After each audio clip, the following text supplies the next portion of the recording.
Monsieur le ministre, Monsieur le Président, Monsieur le rapporteur, chers collègues, alors que le rapport issu de la commission d'enquête pointait la négligence des gouvernements successifs à doter la France d'une stratégie énergétique et recommandait une loi de programmation énergie-climat sur 30 ans, Roland Lescure, tout juste nommé ministre délégué à l'énergie, nous assure qu'il n'y a pas d'urgence. Il reporte à nouveau la loi de programmation énergie-climat que nous aurions dû examiner en juillet 2023.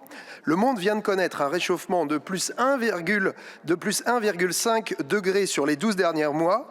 Les énergies fossiles représentent toujours plus de 60% de la consommation du pays, mais pour le ministre, il n'y a pas le feu au lac. À cette irresponsabilité climatique s'ajoute une forme d'abus de langage. Car comme l'ont rappelé plusieurs des personnalités auditionnées, l'indépendance énergétique est une illusion et la souveraineté en la matière doit plutôt s'entendre comme la réduction de notre vulnérabilité. Or, face à cet enjeu, toutes les sources de production d'énergie ne se valent pas. Commençons par le nucléaire. Vulnérabilité sur le combustible. 100% de l'uranium consommé en France est importé, dont 40% du Kazakhstan et d'Ouzbékistan en passant par la Russie. Vulnérabilité industrielle. On connaît tous le fiasco de Flamanville, mais les 5 autres EPR dans le monde ont tous connu des retards et des arrêts de tranche. On apprend maintenant que le design de l'EPR2 ne sera pas finalisé à la date prévue. Vulnérabilité financière, une facture multipliée par 6 dans le Cotentin et EDF annonce que les 52 milliards prévus pour les 6 EBR2 ont été sous-estimés. Vulnérabilité en termes de déchets, les piscines de La Hague débordent et l'absence de solution empêche le démantèlement des centrales fermées. Vulnérabilité humaine, l'industrie nucléaire repose en grande partie sur les travailleurs sous-traitants qui réalisent 80% des tâches de maintenance et reçoivent ainsi 80% des doses de radioactivité. Vulnérabilité enfin sur le risque d'accident.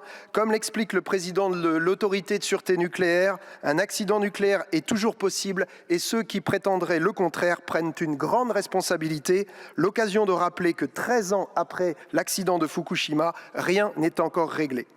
Une vulnérabilité pourtant aggravée en ce moment même par l'acharnement du gouvernement à désorganiser la gouvernance française de la sûreté nucléaire, désorganisation justifiée par l'adaptation de cette gouvernance aux start-up qui veulent exploiter sans contrainte des petites centrales nucléaires dans des sites Seveso, une folie.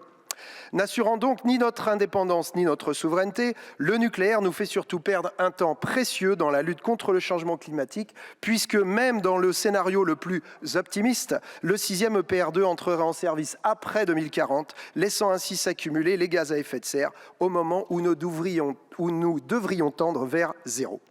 A contrario, les énergies renouvelables sont des technologies de plus en plus efficaces, développables rapidement, dont les coûts diminuent et dont la production est facilement rapatriable en France. Elles représentent déjà 40% de la production d'énergie primaire en Europe. Ma collègue Clémence Guettet a déposé l'an dernier une proposition de loi visant à garantir l'emploi et la souveraineté stratégique pour les filières industrielles renouvelables. Il ne reste plus qu'à la mettre à l'agenda. Malgré ce fort potentiel, la France accuse un retard coupable. Retard pointé par la mission d'application de la loi relative à l'accélération de la production d'énergie renouvelable dont j'étais co-rapporteur, une loi qui n'a d'accélération que le nom, dans la mesure où 70% des décrets ne sont toujours pas pris près d'un an après sa promulgation. Incapable d'atteindre ses objectifs en la matière, le gouvernement a préféré les supprimer complètement. Puisqu'il est question des suites à donner à la commission d'enquête, nous formulons plusieurs recommandations tournées vers l'avenir. D'abord, travailler à une véritable planification démocratique et socialement juste de la sobriété globale du pays. C'est autant un impératif climatique qu'une variable évidente de souveraineté. Ensuite, expertiser la capacité des différentes filières à progresser dans l'efficacité énergétique, en particulier dans le rythme de rénovation thermique des bâtiments, plutôt que de supprimer 1 milliard pour MaPrimeRénov', comme l'a annoncé récemment Bruno Le Maire. Sur les technologies, étudier les conditions de réussite d'un mix énergétique 100% renouvelable, développement des réseaux, des capacités de stockage, des interconnexions, sans oublier cette fois la chaleur et le gaz renouvelable. La nécessaire électrification des usages impose aussi d'expertiser notre souveraineté en termes de minerais et de métaux. Le groupe LFI-NUPES est convaincu que seul le service public est capable de relever tous ces défis à travers un opérateur réellement nationalisé et pas une société anonyme à capitaux publics. Celui-ci pourrait alors proposer des tarifs enfin basés sur les coûts de production plutôt que sur les aléas du marché, aléas contre lesquels le dispositif post-ARENH négocié entre EDF et le gouvernement ne nous semble pas apte à prémunir nos compatriotes, nos collectivités et nos entreprises.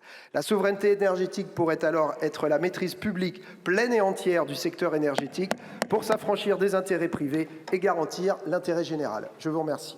Merci, Monsieur Lenné.